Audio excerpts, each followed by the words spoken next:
What's going on YouTube? JT Jaborn here, and welcome back to another edition of my DC comic book reviews. And in this video, we're going to be talking about Task Force Z, issue number 3. This one's written by Matthew Rosenberg, with inks and neck by, well, the names are credited right there. So this one picks up after the events of the previous issue, where Deadshot shot Jason Todd. And so Floyd Lawton's been brought back to life, basically going from the Suicide Squad to another version of the Suicide Squad in Task Force Z, where it's the whole zombies, Lazarus resin, and all that stuff. So issue opens up, Jason Todd gets brought back from the dead, and we also see him have a conversation with Lawton, who just really kind of wishes at this point he would have just been left for dead. But basically the whole idea is they're giving him a small dosage of Lazarus resin to kind of keep him moving, and the more they kind of get, the more their brain functions that come back together. Otherwise they're going to be kind of like right on the verge of becoming zombies, which still is kind of a really stupid idea. But then when we come to find out who is really behind this whole thing, which was actually a pretty surprising reveal I didn't really expect, because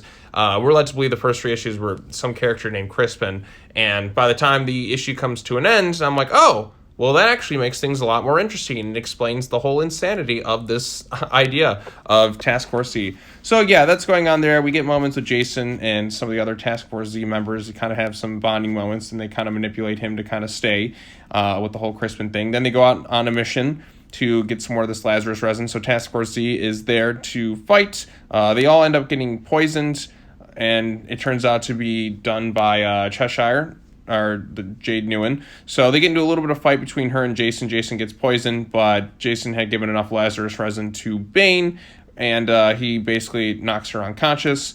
And Bane starts to regain some of his brain functionality, and as soon as this happens, Jason is like, stabs him basically in the back with the whole crowbar thing. Do you know why I'm doing this? Yes. He's like, say it, Alfred Pennyworth. And he pushes Bane basically off the side of a building, and he lets everyone know, oh, okay, Bane's out of commission. So either Bane will come back some more. If not, this is totally like a whole revenge thing for Jason. It's like, okay, now that Bane was brought back, he's starting to remember things. Like, do you know why I'm doing this? Like, okay, Alfred is like, okay, good. He wanted Bane to remember before he killed him. So I thought that was a pretty badass moment. Jason killed somebody again. I thought he wasn't doing the whole killing thing, but this was just payback for Alfred. He probably knows, okay, they're going to bring this guy back anyways with Lazarus resin, or he just kind of wanted a little bit of a moment with this thing. So yeah, that's still something that kind of bugs me a little bit. It's like, okay, if he's going to kill, he agreed to try and do things better, not using the guns, but instead switches to crowbars, which is like still kind of weird to me, but yet he's still killing again.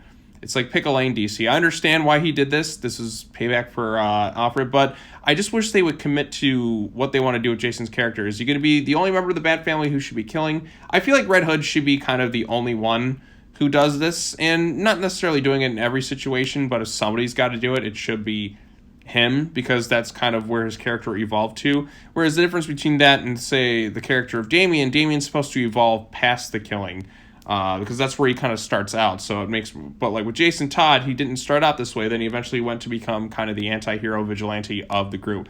Not always killing, but kind of killing when it's necessary. So I felt like with this thing, it's like, it's still making things to me, I'm like, okay, are we just going to pick a direction? But in this instance, yeah, I mean, he needed to feel like his revenge for killing Alfred. So he needed to get that out of his system. They'll probably be bringing Bane back, but I understand why Jason totally did it.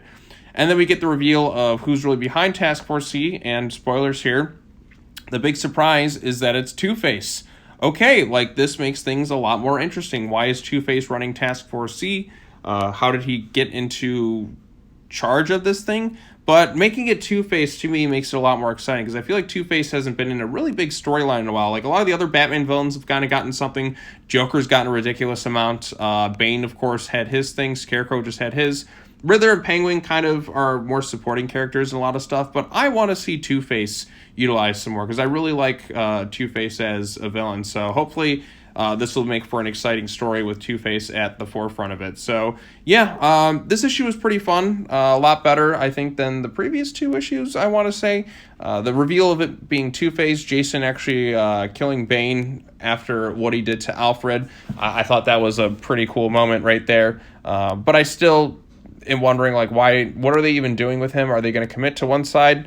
Like I said, the whole crowbar thing, I'm like, if you're going to commit to him not killing, then I understand it. But having him still kind of kill someone here, it just makes me wonder, like, why didn't they just let him keep his guns instead of the crowbars? So, yeah, that's a little nitpick I have. But overall, I did enjoy this issue.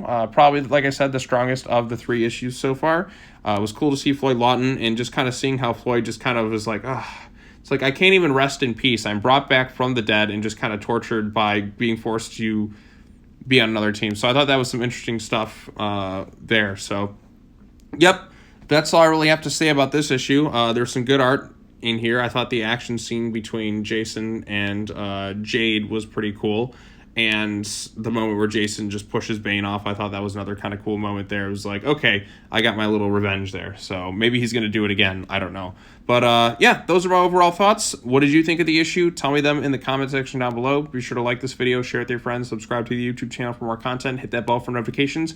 Be sure to come back next time. I got the Harley Quinn issue 10 I'm going to be covering, and then after that, at some point today, you will see, in probably the last comic book review of the year, a review on Detective Comics, which seems kind of fitting considering Detective Comics is kind of like the longest ongoing comic of all time, and what a way to close out the year. So, all right, well, that's all I got to say. As always, take care now. Bye-bye then, and I will see you all in the next video. Peace.